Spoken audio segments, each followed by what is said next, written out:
आगामी लोकसभा चुनाव में अब कुछ ही महीनों का समय बचा रह गया है। एक और जहां बड़ी राजनीतिक पार्टियों ने अपनी तैयारी तेज करते हुए कमर कस ली है, तो वहीं देश के अलग अलग राज्यों समेत नेशनल पार्टियों ने मिलकर एनडीए के खिलाफ एक गठबंधन तैयार कर लिया है, जिसे इंडिया नाम दिया गया है। बीजेपी को हराने के लिए एक साथ आ रहे विपक्षी दलों पर लगातार सत्ता पक्ष के नेता निशाना साधते नजर आते हैं। अब केंद्रीय मंत्री अनुप्रिया पटेल ने विपक्षी दलों के गठबंधन इंडिया पर निशाना साधा है। केंद्रीय मंत्री अनुप्रिया पटेल ने इंडिया गठबंधन की तुलना ज्यादा जोगी मठ उजाड़ मुहावरे से कर दी है। उन्होंने मुहावरा कहते हुए कहा है कि इस गठबंधन में हर व्यक्ति प्रधानमंत्री पद का दावेदार है। गठबंधन और जो है एनडीए के साथ 2024 की लड़ाई देखते हैं। आपने कहावत सुनी होगी, ज्यादा जोगी मठ उजाड़, तो ऐसा ही हो गया है कुछ इंडिया गठबंधन का हाल। हर व्यक्ति वहां पर प्रधानमंत्री पद का दावेदार है, तो वहां पर जो परिस्थितियां हैं उसे पूरा देश देख रहा है। आज वहां पर इस बात का फैसला नहीं हो पा रहा है कि सीटों का बंटवारा कैसे होगा। ये पूरी तरीके से निराश लोग हैं, जिन्हें कई कई बार जनता ने सत्ता से बेदखल किया है और आज ये अपने अस्तित्व के संकट से जूझ रहे हैं और अपनी राजनीतिक सियासी जमीन को बचाने के लिए ये एक साथ मिलकर, जो एक दूसरे के धुर विरोधी रहे हैं, एक साथ मिलकर कोशिश कर रहे हैं कि किसी तरह इनकी सियासी जमीन बची रह जाए, लेकिन इनके मंसूबे कामयाब नहीं होंगे।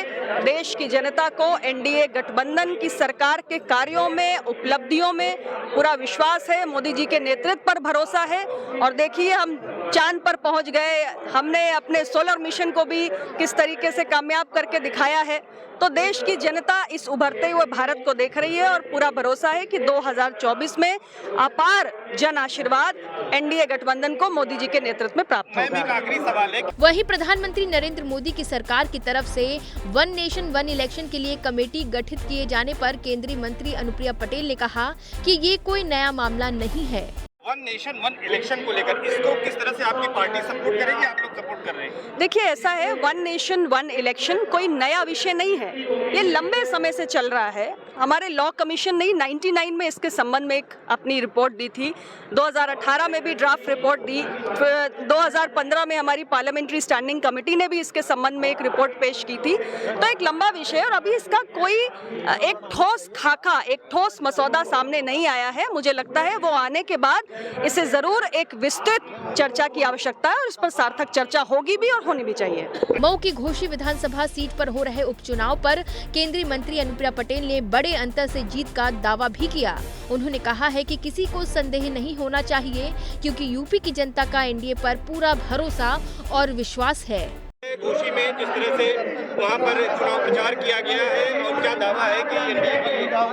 देखिए, इसमें कोई संदेह ही नहीं है कि उत्तर प्रदेश की जनता का एनडीए गठबंधन के ऊपर भरपूर विश्वास है, भरोसा है और उसी के आधार पे हमारे जो उपचुनाव के प्रत्याशी हैं घोसी विधानसभा से, वो भारी अंतर से जीतने जा रहे हैं। इस बात को मैं पूरे दावे के साथ कह सकती हूँ। तमिलनाडु के सीएम बता दें कि यूपी की घोसी विधानसभा सीट पर 5 सितंबर को वोटिंग होनी है, जिसको लेकर कांग्रेस ने सपा को अपना समर्थन दे दिया है। हालांकि बीजेपी का दावा है कि घोसी की सीट पर कमल ही खिलेगा।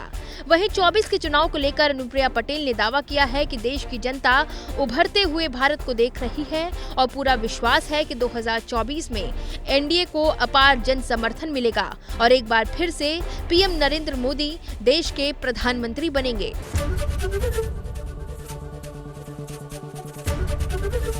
एबीपी गंगा, खबर आपकी, जुबान आपकी।